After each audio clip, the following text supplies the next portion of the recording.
Amid these rising tensions between India and Pakistan in the wake of Operation Cinder, launched in response to the deadly Pahalgam terror attack of the 22nd of April, mock drill exercises are being conducted across several parts of India today.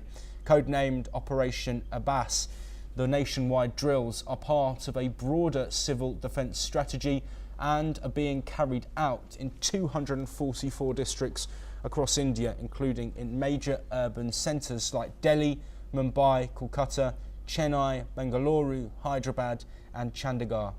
These districts have been identified as civil defence zones based on threat perception. The mock exercises simulate a range of hostile scenarios, including incoming air raids with siren alerts and blackout protocols, urban fire incidents, coordinated search and rescue efforts, casualty evacuation, emergency hospital setups, and the movement of civilians to demilitarised zones and underground bunkers.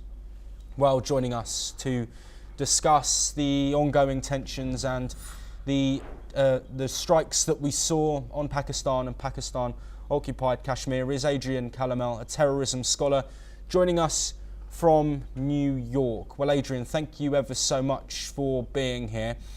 Let's first look at these attacks based on 9 terrorist hubs, according to the Indian government.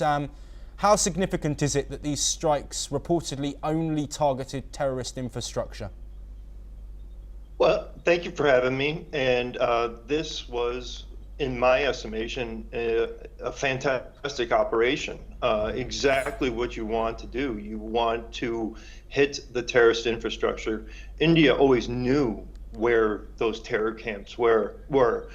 There have been terrorist attacks in the past where India has probably wanted to respond in more force and hit these camps because they are well known, and they have been held back by other countries, in particular the United States. So what they do by hitting these camps, and then if you look at the Pakistani response, it's putting Pakistan and the Pakistani state on a fence saying, you know, do you want that plausible deniability out there? Because if you come and rush to the defense of these terrorist camps, there goes your plausible deniability, even though we all know that they're getting orders from inside ISI and elements of the Pakistani government. So they still want to maintain that ruse on the international scale that, you know, they're disconnected from these groups. So it's significant that they hit these and that they hit the infrastructure, and it wasn't just a one-off. They went in and they not only hit infrastructure, but they also took out some high-value targets as well. Yes, Adrian, we've seen world leaders calling for de-escalation. Given earlier comments from Pakistan, is that something you think is likely, given the ramifications not just for the region, but also the world, given the current instability we're seeing on multiple fronts? Well, it's interesting. I heard it on your lead up coming in, and you listened to the Pakistani side, and it's basically, you know, there's a little bit of bravado there saying India needs to back down and stuff, back down. It sounds like Pakistan is saying, we got the message, let's hold it off right here. And as far as the international community, you know, from certain nations, you know, it's basically a copy and paste. This is what you expect. You want, you know, diplomatic solution, as you know, slow down, and a de-escalation, and all these different things.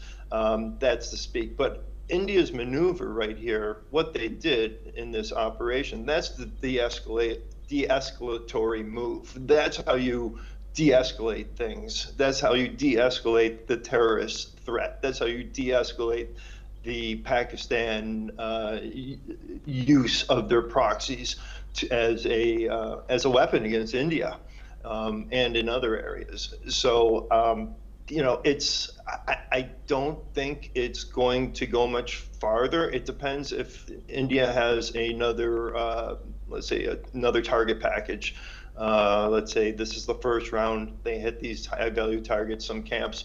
There are other camps out there. Do they go in for another round and hit these and try and hit some other high value targets? So I don't think there's going to be a large response from the Pakistani part. They're kind of in a pickle because once again, they don't want to show that they're, that they're outright in the terrorist camp with these groups, that they're a state sponsor of terror. And they know that in a conventional type of military confrontation with India, they're going to lose badly. Asymmetrical terrorism is their game way to go for them, and that's been punched in the nose, so to speak. So I think Pakistan got the message. So in the West, there's always I think people just blow things out of proportion and talk about the nuclear aspect. We have nuclear armed countries, but people have to understand that they are living next to each other, Pakistan and India. And really, you look at the mutually assured destruction paradigm that held true during the Cold War. It is relatively in place when you look at Pakistan with this current Pakistani government. Now, if it becomes taken over by a more radical element, then you may lose that mutually assured destruction. I think that's why people are worried about the Islamic Republic of Iran's nuclear program. But neither country wants to use nuclear weapons. And India Pakistan probably, they overstepped, and they probably should have known that this time India was going to respond forcefully. They couldn't get away with this. And especially, they didn't have the United States holding them back with a presence in Afghanistan, saying, don't hit them because we think the Pakistanis are a benevolent and benign actor in the region, and really a cutout to talk and speak with the bad actors, to mediate with the Taliban in Afghanistan, when really they're playing both sides. Well, they're playing on the other side. Adrian Calamel, as always, thank you ever so much for joining us. Of course, any developments that we get in the ongoing tensions between India and Pakistan, we will bring those all to you. But that is all that we have time for. We'll continue to bring you that and more of the latest breaking news from across the world.